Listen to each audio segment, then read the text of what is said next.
Hi, my name is Alex, and today I'll be sharing the process behind this watercolor and mixed media painting. If you're new here, welcome! I'm an illustrator in my final semester of my BFA, and I paint scenes and stories in traditional and digital media. Today's painting process is for my senior thesis show, and I'm using my standard mix of Mijello Mission Gold and miscellaneous watercolors, Copic markers, and coal erase colored pencils with some fine-tech paints to create the final piece. As far as my painting surface goes, I'm using Canson XL 9x12 cold press watercolor paper, and I've taped it to my board with some Scotch masking tape. I've also included the Procreate time-lapse of creating my color comp with the line art from before I started. My original sketch for this piece was done on regular old sketch paper, which I then transferred to watercolor paper using my Lightbox. The line art on the actual painting is done with a blue Prismacolor coal erase colored pencil, and I've chosen that specifically because of the way it bleeds with the water. Coal erase pencils are not watercolor pencils by any stretch, but the pigments do tend to slide a little bit, and so I really do enjoy that hazy look that you can get by putting them with watercolors. To be quite honest, I didn't prepare a voiceover for this video. I just kind of wanted to talk about the process a little bit, and I did take questions over on Instagram as for what I should talk about in this narration, since I did want to have something accompanying this piece because it's a pretty long process. I trimmed down the footage and sped it up quite a bit, especially for all the layering. I really wanted to make sure that I got that really bright sort of pop to all of my colors, and didn't really plan well the layering process of them because I wanted to have a sort of negative subtract filter effect on the shadow areas of the piece. I had to layer a bunch to get any amount of saturation, and this is not due to the watercolors. The Mijello Mission watercolors are very pigmented. I just like to build them up really slowly, and having to go around stuff a lot, especially with like the patterning in the hair, was a little bit difficult. I did get a new brush for this though, and it's the first new watercolor brush I've gotten in forever. I think you remember when I got my last one if you watch my videos for any length of time, but yeah, it's I think it's a 2, and you can see me using it there because I never took the tag off, but it's really nice. It's my other tiny brush now, and I used it to paint most of this piece.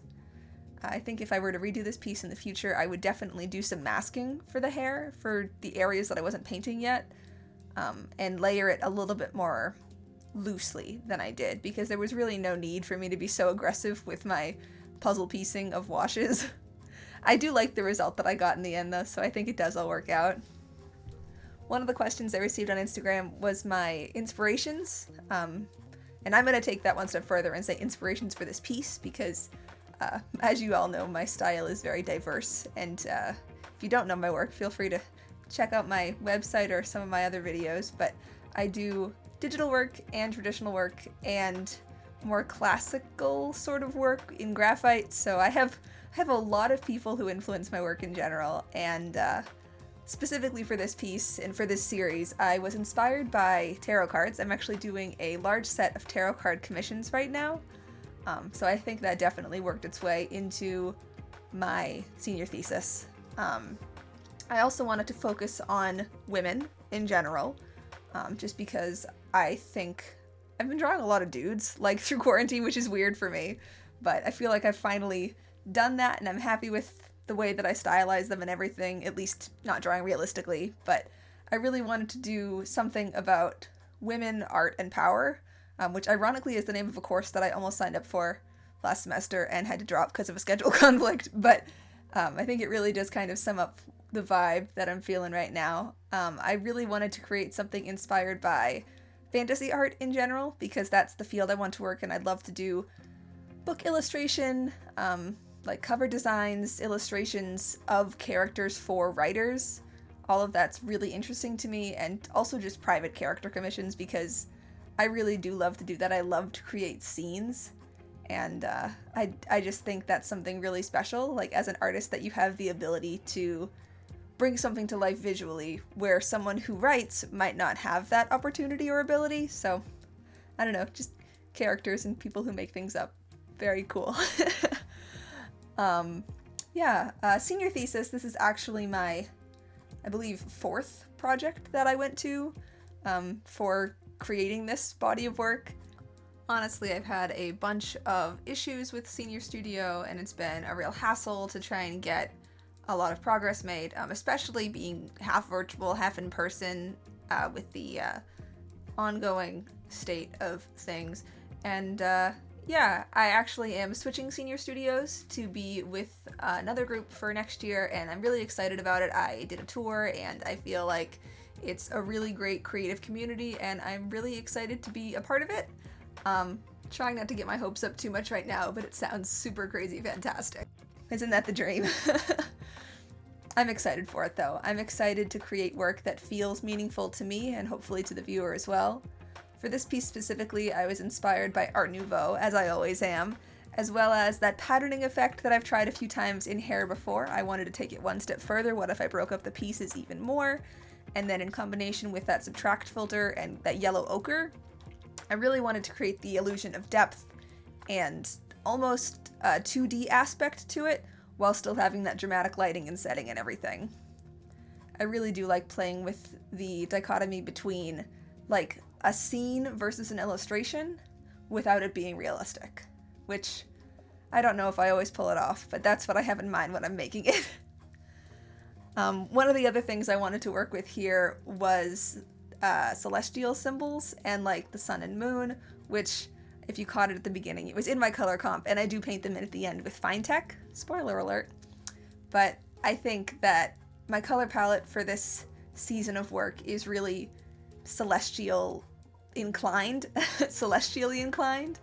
and I really wanted to make sure to push that and really up the fantastical elements of the piece. Now I'm going in and adding more saturation with Copics. If you've never seen me work with Copics in watercolor before, it does bleed a bit. I'm using watercolor paper, so the ink does saturate quite a lot. That's part of the reason I do so many watercolor layers first, is to take up some of the space in the fibers of the paper, so when I layer on my alcohol inks, it's not going to absorb quite as much ink as it would have if I hadn't done an obscene amount of layering first.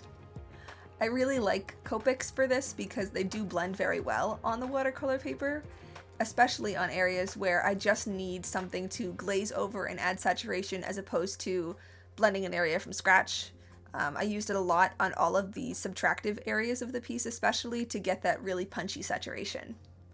Now I'm going in with my Finetech mica watercolors and adding in all of my gold detailing. If you haven't heard of them, these are essentially a very sparkly metallic paint that you activate with water. They are made by Finetech, which I believe is based in Germany, as the same as my friend Tessa, who sent me the flip-flop set for my birthday last year.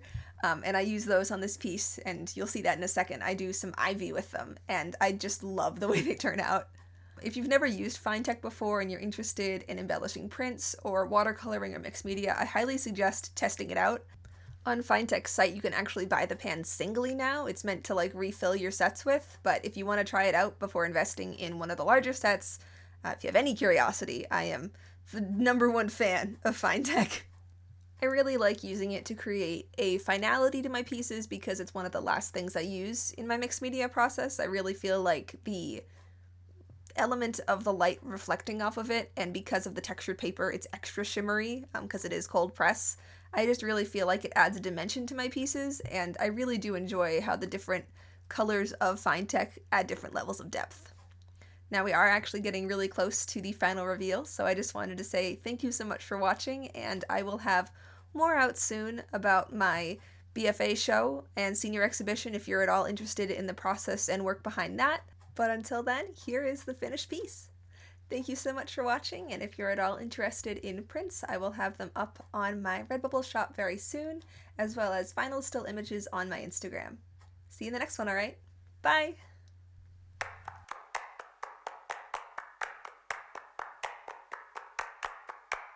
Voisin, voisine, désolé si je trouble votre tranquillité. Quand je passe parmi vos maisons, pardonnez-moi cette intrusion. Le terrain était vague sans vous, et puis je vous ai vu débarquer, immobilisé dans la boue, vos caravanes bigarrées, affairées du matin au soir. Vous ne levez jamais la tête quand j'entre